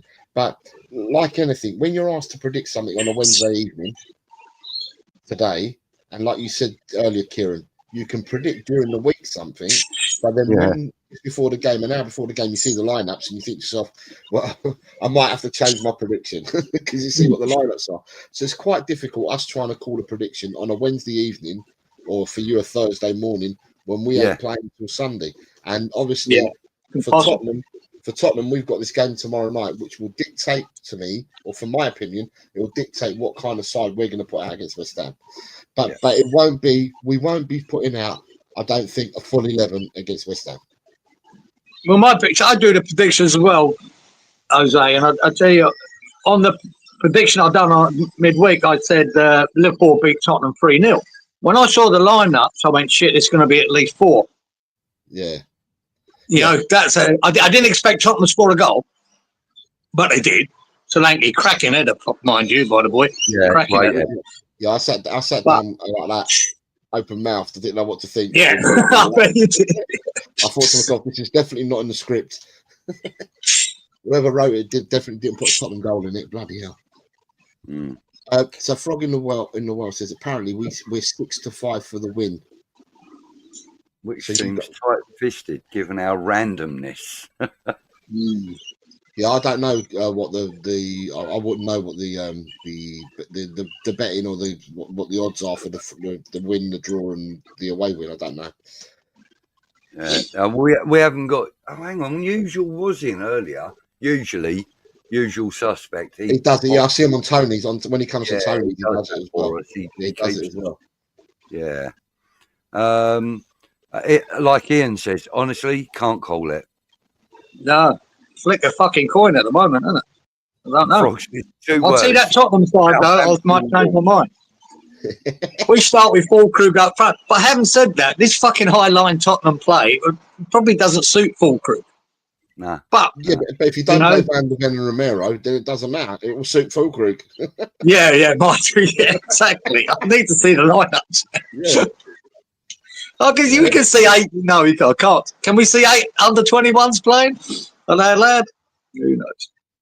If Fulkrug up against Van der Ven, high line, Fulkrug ain't going to get the ball. Right, because the speed of Van der Ven. I just think he's absolute class. That so you have to play to Fulkrug. You're gonna have to play into his feet and stuff like that, because you can't be playing the ball long down the sides, down the channels, because Van der Ven will eat anyone alive. So at the end of the day, you're gonna have to play. You're gonna have to play the ball to feet, and if you play the ball and Fulkrug holds the ball up and all that, then Fulkrug's got a good chance of having a really good game. Yeah. One guy I have been watching and taking notice of, though, and interested in your opinion, is Bergvall. I think that boy is going to be a quality player. He is absolutely an absolute monster. He was bought. As a kid as well, wasn't he? He's a boy. Yeah. He was bought for $8.5 million from Djurgårdens in the Swedish league, and Swedish supporters did say, "Don't expect nothing from this boy for 6 months, because he's only had 1 season in the Swedish league, and he hadn't played that many games. He's still learning about the game." And they said, "Look, don't expect things. You've got to give him 6 months to adapt." Postecoglou's come out and said that it took time for him to adapt, to get used to the Premiership and stuff like that. But now that he's playing, if he had someone beside him, like a mentor, someone that could coach you in the game, talk to you, guide you, like we used to have in the olden days. You used to have someone in every position who would talk to you. I remember the days when you had Billy Bonds and Frank Lampard playing at the back, and when a young Alvin Martin started playing, right? Yeah. And that he learnt from Billy Bonds and stuff like that, because he was taught, and he learnt from. We don't have at Tottenham. We don't have leaders that can teach the young'uns. The young'uns are having to find their own 2 feet in the game, and Bergvall's done immensely well. And yesterday, he signed a 6-year deal.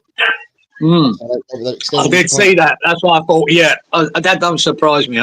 He has really impressed me as a young boy in that midfield. I mean, this is a player, man. This is going to be a star, especially for Sweden in the future. Jose, question there for you. Do you think you'll win the Europa League if you get Athletic or Man U? And do you think Spurs will win? And would you prefer Man U over Bilbao? Right. So for me, people said I'm mad for saying this. Right.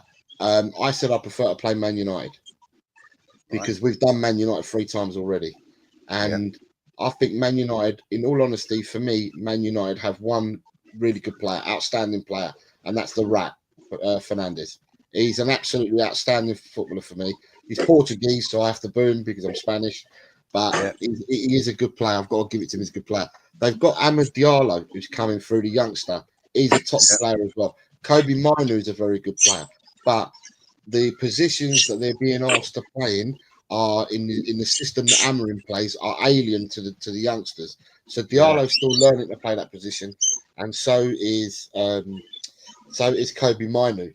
So for me, Kobe Minu is an 8, right? But they're asking to play wide or inverted wing is what they're asking to play. They're asking to play on the wide of a front 3. So they're learning how to play the game. For me, Man United look at 6s and 7s, and we've done them already 3 times this season. So for me, it would be Man United that I would prefer to play, because if you're playing Bilbao ain't the strongest Spanish team in La Liga. They're a decent team. They've got the 2 Williams brothers that play out on either flank for them, who are decent players. They've got the number 8 Suzette, who's an absolute tremendous player. There should be loads of clubs after him because he's brilliant. So they're a decent team, Bilbao. But the advantage that Bilbao have got is that this is the fucking final is at their stadium. Oh, wow. So the finals at Bilbao Stadium. So it's the same as in the Champions League at the start of the season. The Champions League final has been played at Bayern. Yeah. And Bayern have been knocked out, but the Europa League final has been played at Bilbao, and Bilbao now in the semi-final. Yeah, that's an advantage. So if you then play Bilbao, then it takes the 50-50 out of the way because Bilbao are at home. Yeah. You know, although saying that, this side of the draw that Tottenham are on, whoever gets to the final, that's Tottenham and Bodo, they get the home dressing room in the final. Figure that one out. Where they've done the draw. Imagine if Bilbao do get there and they've got to They have to go to the away dressing room, Bilbao, if they reach the final in their own ground. That's how it was all started. So yeah, I would prefer to play Man United than Bilbao. In all honesty, as well though, is how the fuck we are both in a semi-final. I'll never know because Tottenham and Man United have had appalling seasons. Yeah. So when you look at Bodo top of their league. You look at Bilbao. I think Bilbao might be third, fourth. They're probably fourth or fifth in their league. And then you look at good old Man United, who I don't know, must be 14th or whatever, 15th. Tottenham 17th. And you think to yourself, if you're looking at the form of the leagues, surely it should be a Bodo Bilbao final. The English clubs can never get there, but with the English clubs, they are Premiership teams. You'd like to think that the English clubs have better players than these other clubs, but football was never played on paper. You've got to go and play the match, isn't you? As simple as that. So for me, I would prefer Man United, and like I said, we've beaten them 3 times already. So Man United is my preference if we get through Bodo. Yeah. Right, listen, we've been going an hour and 20 odd minutes. You want me to shoot so you can split talk your West Ham stuff? Telling me he wants to go for a walk. So, sorry, mate. Do you want me to shoot because you can then talk your West Ham stuff? No, you can stay if you want to. Jose, it's up to you, mate. It's entirely up to you. But we are going to move it on and. Yeah, can I just answer Randy's question? He's asked a question after this one, and then I'll tell you what, boys. I'll let you lot continue the show, and I'll show you. Yeah, Jose, do you think even if Ange wins the Europa League, should he still be sacked because of the league campaign? I answered this one earlier, Randy. I think that whatever happens, win, lose, draw, I think Ange is a dead man walking. I think he leaves, whether it's mutual agreement, whether it's a sack, or whether he walks. I think it's they will part ways in the summer. I think that there's going to be a lot of changes in the summer at Tottenham. And with that, I've answered your questions. Can I say to everybody, thank you very much in the chat. You've been very kind to me. So I thank you very much. Budgie and Kieran, thank you for having me on. You're very welcome, Holger. I'd love to do it again. You're top lads. And people in your chat, top people as well. So well done. If you get to that fucking final, Jose, we'll have you on that day. We'll have you on the Wednesday, after. Oh, unless that's, even though it might be the final. Is the final on a Wednesday night, Geezer? Yeah. Oh, yeah. You might be busy watching that. We'll get you on the week after. If you reach the final, I may well be. Yeah, you're quite right. I may well be watching it. Probably hiding behind the sofa like that. But I will be watching it. If I can't watch it like that, I'll be able to hear it. So, One thing Tottenham do, I think more so than West Ham, they make you watch it from behind the sofa because that's how they play lately. Yeah, under Conte, I kid you not, under Conte, I used to hide behind the sofa, sweating profusely, swearing, and wanting to throw something at my big 60-inch television. And then I thought to myself, if I do that, then I'll have to buy another 60-inch telly. So I've just thought, hold on, I've got to rein it in. But yeah, I've been through all that where I've hidden behind sofas. I know. Football gets you, doesn't it? Yeah, it certainly does. But thank you very much, guys. Listen. Okay. There's lots of love in the chat. All the best.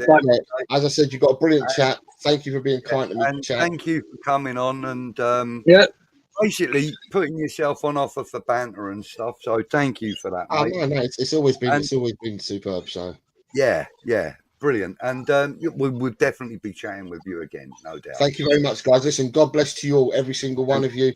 Keep supporting this. Keep supporting the channel. Keep smashing, liking, subscribing. Put comments in. Get these gentlemen to work for a living. Put your comments in there so they can work. Guys, God bless. You be lucky, Jose. Take care. Be lucky, son. Bye-bye. Bye-bye, mate.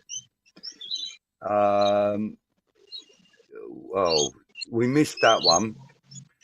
If Andy's sacked, who do you want as manager? I don't think he would have been able to answer that because at the moment, I don't think anybody can answer that question really. Right, okay. I think he wanted Arteta. Yeah. Everybody's showing a lot of love for him, which is really nice. Well done, the chat. It's nice not to be abusive. Yeah. I would have been years ago. I would have been any Tottenham fan come on. I would have been bad. Yeah, but no, I'm not like that anymore. Nice bloke. He is a nice guy, and like I said, he's not pretentious like a lot of the Tottenham fans I know are. You know what I mean? Anyway, let's get round to this.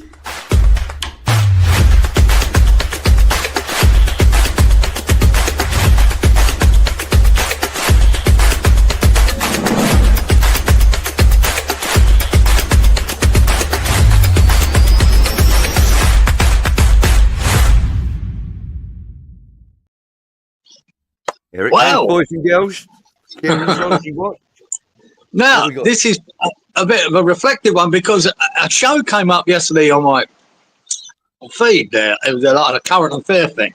And it's something that happened 5 weeks ago, guys. That, was not, I didn't see the report of it. Okay. But it's a little Bundina, a little town south of Sydney. And a nice little bay area, quiet area, beach, lovely little bay. And it was about this 57-year-old woman. She decided to go out for a little swim that morning. Went out. She was only 10 metres out from the beach. 10 metres out having a swim. And she does it often. And it's a place where there's not been a shark attack since fucking 1927. And she was swimming, and all of a sudden she felt something rub up against the side of her leg, bang. And all of a sudden, she was covered, blood all around her. Right, and she went into a bit of a shock and panic with all the blood. And like I say, very quiet area. And lucky enough, she started screaming and calling for help. And there was a couple on the beach. They were the only 2 people on the beach. Young Aussie boy. And he's on his surfboard, and he saw her screaming, and he fucking jumped on his board, rushed out to her.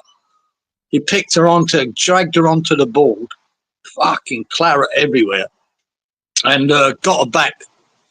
Fair play to him. He didn't care about his own safety, knowing it was a shark attack, and it's the only thing it can be when there's blood like that. And got her back to the beach. And once he got back there, because this was 6 weeks ago, current affair taken over, they showed you the photos of the bite on her leg and about the 200 stitches it took. It's from like nearly the top of her thigh to below her knee. That's what the bite. And it flapped her right open. The whole leg was open, and she was losing a lot of blood, man.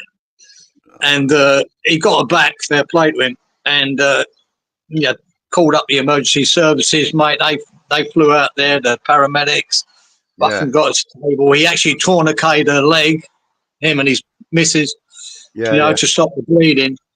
And they turned up, and then the helicopter came, and they got to the helicopter, and she survived because she'd lost a lot of blood.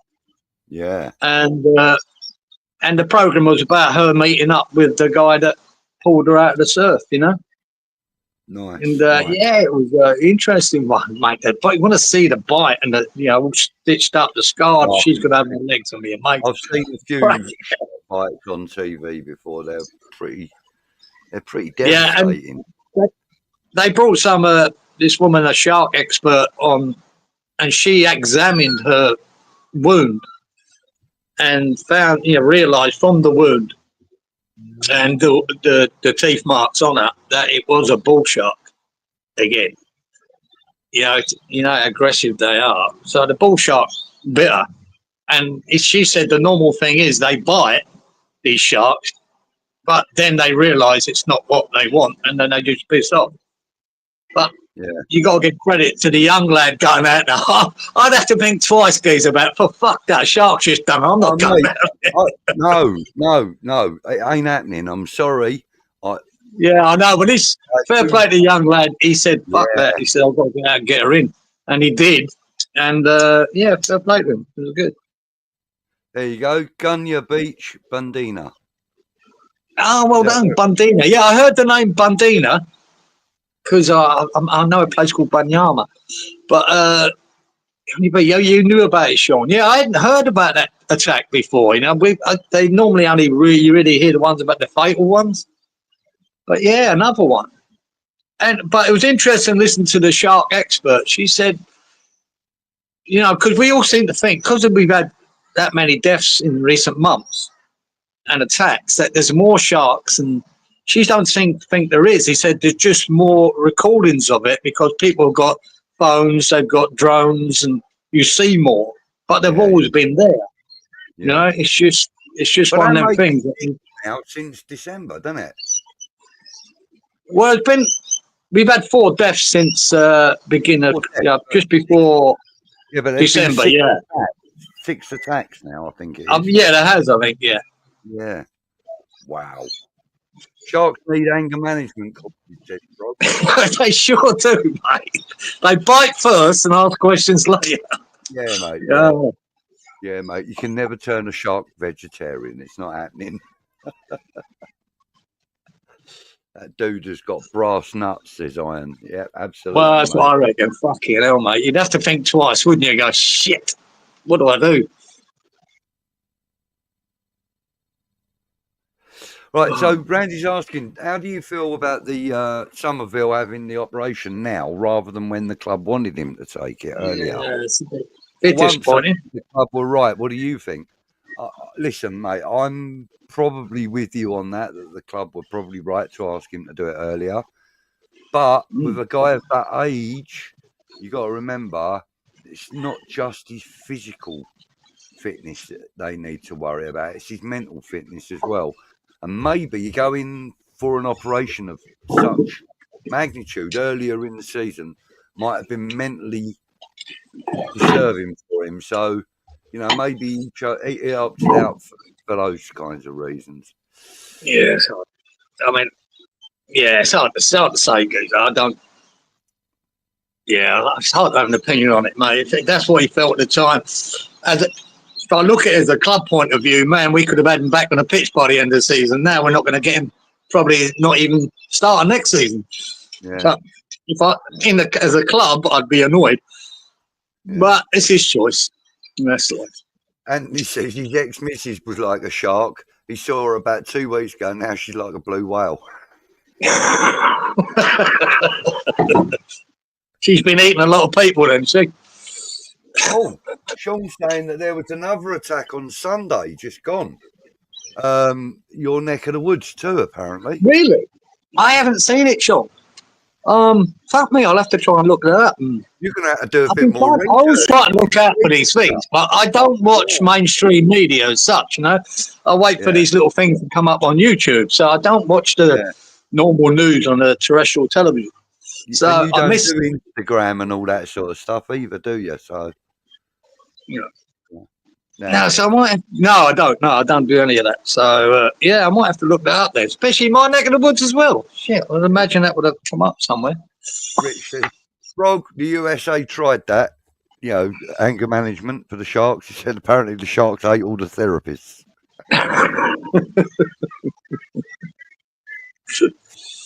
Fuck's sake. Sorry to hear about the girl in the surf, but God, I've heard worse. Stitches. I've had worse stitches in a Millwall match. One plan would be to take a leg of lamb when you go for a dip in Australia. Yeah, take a leg of lamb and fry it for the shark. Yeah, give them something else to eat. AT, good evening, sir. I did see you earlier. But thank you. My 60th birthday last week. So in the over 60 club now. Well done. So it'd be nice to beat Spurs on Sunday. Yeah. As you know it would, AT. It would be nice to Jose there, but you know we always want to beat them. And we do want to beat them. It doesn't matter. If it's Arsenal, if it's Tottenham, if it's Chelsea, we want to fucking beat them, man. in my experience, going back, AT, you're up there. In the 70s, there was nothing better than beating Tottenham. Nothing better. Them and Man United at the time for me. Iron Disciple, whereabouts are you? Are you in California by any chance? Because I was talking to Kimmy today, and she's in California, and she was telling me that on her way home from work this morning, she does nights for Walmart, and on her way home, her friend was driving her home, and a black bear, or a bear, came out of like the bushes at the side of the road. She's up in the mountains in California. Wow. And this bear was literally jogging alongside the car, keeping pace. Yeah. Yeah, they get a lot of that there. Yeah. But yeah, she said they slowed down just in case the cub ran in front of the car.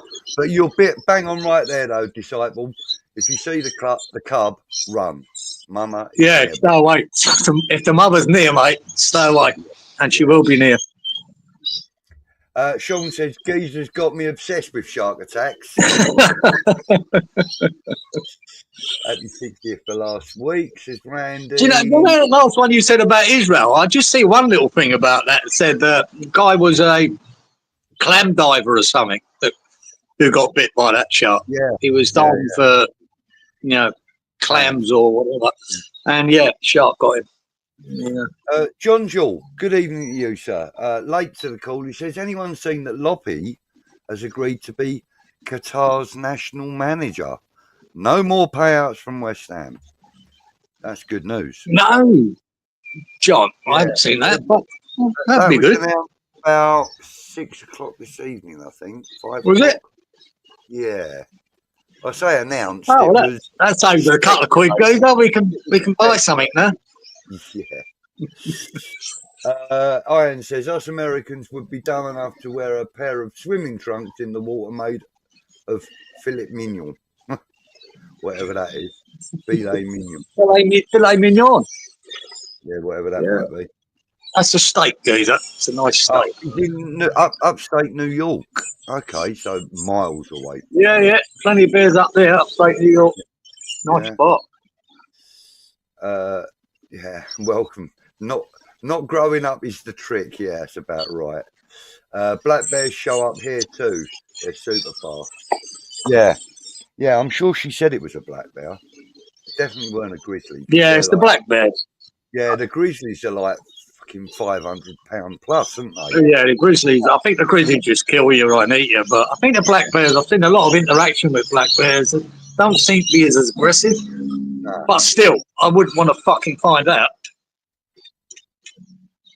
There you go. Sean says, Google it, geezer. Shelly Beach. In Ballina. Oh, I know that well. Down the M1 past Mubal. Bill Nuggill. Right. Hell. I am not reading the rest of that out. I can't even. Right. It's Mullumbimby, right? Right. And Kumbalam. Right. It's Mullumbimby and Kumbalam. Right. Okay. I'll have a look at that. It's Shelly Beach. That was my first wife. There you go. All right. Ballina. Glad we haven't got sharks in England. We have, mate, but they. You have. You've not got the real bitey ones. The boardrooms of the football club. Just across the border in enemy territory. Yeah, I've been to Ballina a few times. Northern New South Wales, mate. Yeah. I mentioned that at the start, guys. You probably did. I don't know what we were talking about with that. Gangs of badgers is as bad as it gets here. From the B. Bloody hell, Frog. I'm only 56, got glasses and now hearing aids. Don't get old. Yeah. Just along the coast from She's a monkey. What's he talking about? Is it true we don't like playing American teams because of injuries due to friendly fire?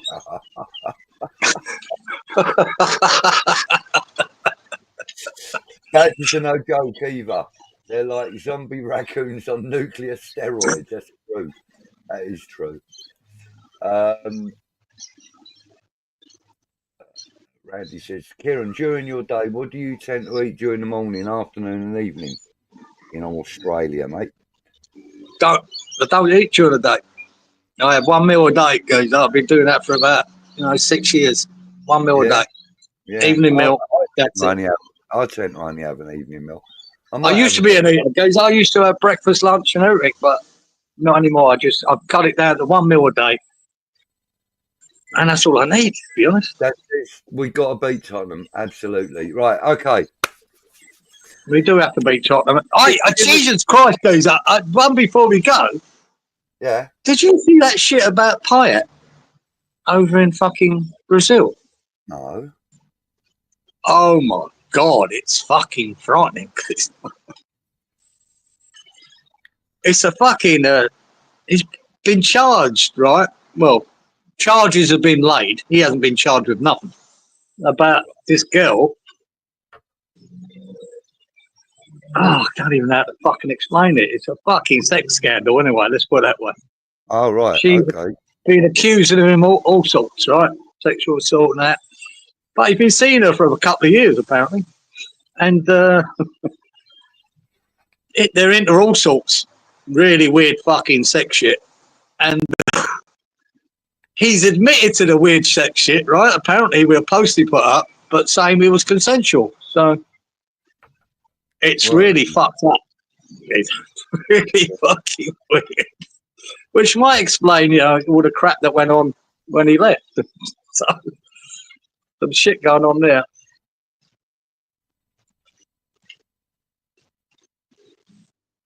All right. Iron says we've got our own New York Hammers. Good little team, started by an Iron supporter stateside. Youth team. Yeah, I've talked to some guys when I went on American Hammers, on New York Hammers. I've talked to a couple. Right, okay, cool. Seen clips. Yeah, right, okay. Digging floors, yeah, right. English all sorts. Right. So let's have some predictions and stuff for the weekend. Kieran, what are you thinking? Again, I don't think there's a better time to play Tottenham, Gozer. I think they'll play a very weakened side. Yeah. Whatever happens with their game tomorrow, the only thing he's got now is that semi-final. So we've got to go for it, guys. I think we can beat them. I like the chances of beating them. I think Potter's got nothing to lose. I think, without a doubt, Fulcrum will start. I don't believe this bullshit they can only play 45 minutes. It's nonsense. Yeah. Play him. Get a couple of goals up against Tottenham. Yeah. Yeah, I think we'll win, man. Callum Marshall got Huddersfield Player of the Year, apparently. Lovely. That's pretty good. Right. So, okay. yeah, I think I'm going to go for a... What are you saying? Go on. I don't know. I think we could... I think what Jose was saying, the 2-1 sounds like a 2-1 to West Ham. Okay. He needs a performance, Potter. I mean, look, I'm sick of the negativity now. I'm fucking fed up with it. Yeah. I'm sick of... I'm going to go with a 2-1 win also. But I'm going to say that we're going to be 2-0 up until 85 minutes plus. Yeah, we could do our usual. Let them score one again. But yeah, right. I don't know. I say it... do you know, Howard. when I've seen all these pundits slagging Postecoglou off, because I'm a fan, as you know, of Postecoglou. Yeah. But and especially been slagging him off for all season, because he said I don't win anything to my second season, which is true. Everywhere he's been, whether that be in Brisbane or in Japan, everywhere he wins a trophy in his second year. And just to prove all them pundits wrong, I'd like him to win, even though I don't particularly want Tottenham to win. But I would for him personally. Yeah, I'd like him to prove them all wrong and say, there you go. Because I've been slagging him off over it, because he made that comment. They keep repeating. Howard's going with a 6-2. Wow. To us. Howard? Yeah. That's 3-1, hopefully. Yeah. Rich 2-1, same as us. Anthony 2-2 draw. Good shout, mate. Good shout. Mm. Fuck Dimmy. I could see that too. Yeah. 2-1 Spurs, says Phil. Oh, he say Puff Dimmy. Yeah. It's a bit like that. Yeah. I will say positive outcome 1-0, but negative result for me is 2-1 to Spurs. My prediction. Thank you, Randy. And Marshall hasn't played for the last few games ever since the manager left. Okay. AT says 2-0 West Ham. Iron says a lot of Desmonds out there. 2-1s, but I want 4-0. Yeah, I want a fucking 4-0 too. And then he says it, but he also wants $1 million. Yeah, if he sees attitude over the 90 minutes, Frog will be happy, not confident. Actually, let's go. Goalfest 4-1. Okay, fine. Maybe meet at a game when you get over Disciple, bit of pie and mash and a few beers in the Carpenters. Absolutely. Rich, are you going to the Carpenters Sunday? Because if you are, keep an eye out for me. Come and make yourself known. I'll be there with happy. No doubt. RWH would be honoured. Who's RWH?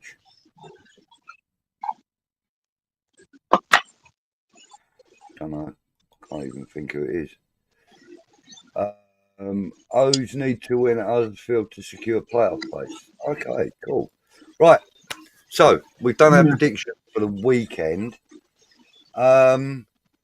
Anything else you want to say before we wind it up, mate?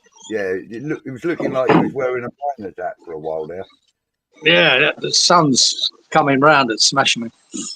Beautiful day though, guys. A lovely, cool morning. Beautiful day. Here today and although 27. Yeah, I know. Yeah, you get the weather now, mate, and you're going to get them late nights. It's a lovely time of year. I love that in England when you get them late nights, mate. It's fantastic. Yeah, really do. Randy says, "Are you concerned that if we lose to Spud, that it could get toxic?" Yeah, it would. That's why I didn't understand after Brighton games why it was so negative, because I know we lost, but it weren't a bad performance, man. It weren't terrible. Yeah. I think it's a lot better than what we've been seeing lately. But again, we fucking done a Moisey thing and went deep. I mean, Moisey seemed to be better most times than hanging on, where Potter got fucking done. But man, the two of them goals they scored, though, they were fucking quality. To be fair, you got to take the out off that last game. Even though I think Bowen could have come out and shut that down, but he didn't. He was on the back foot. But it was a banger. It was a kick in the nuts. But it was a good game. Because I actually stayed up for it, Budge, and I'll tell you why I know it was a good game. I haven't stayed up for a game for a fucking long time, especially not under Moyes, right? And not under Lopetegui. And me and my boy was here, and we got to about 11:30 at night. It's a midnight kickoff for us, right? And I said to him, West Ham's on in half hour. Do you fancy? He went, oh. I said, I'll tell you what, we watched the first half. If it's shit, like it could be, that's it. We'll just watch the second half tomorrow. And we got to half time and said, no, it was all right. That weren't too bad, that first half, you know. We 1-0 down. It was a banger of a goal. We're 1-0 down. We've hit the bar. And he said, right, we'll stay up for it. And at the end of it, we both said, shit, apart from the end, it was a pretty good game. So we stayed up till 2 o'clock in the morning to watch it. So that's first time in a long, long time. Yeah. Unfortunately, the ending was disastrous. But of course. Right. So Terence says, "Bloody great show, you pair of legends." Thank you very much, Terence. Much appreciated, mate. Sure, Terence. Right. Well, we are gonna end up now because it's been nearly 2 hours. There's still 173 of you viewing. Thank you for that. Thank you for sticking with us. Make sure you give us a like as you leave if you haven't already. If you're new around here, give us a subscribe. Don't forget if you hit the notification bell, you'll be updated with all of the content from the channel. And there are at least 2 to 3 shows on the network every day. So keep up with all the Tottenham news and views. And we will see you here again, same time next week. Yeah. Yeah, we're celebrating a win against Tottenham, son. That's what's going to happen. That's what's going to happen. That is what's going to happen. Right. So, everybody, thank you so much. Thank you for joining us. And come on, you Irons. See you next week. Habits. See you later.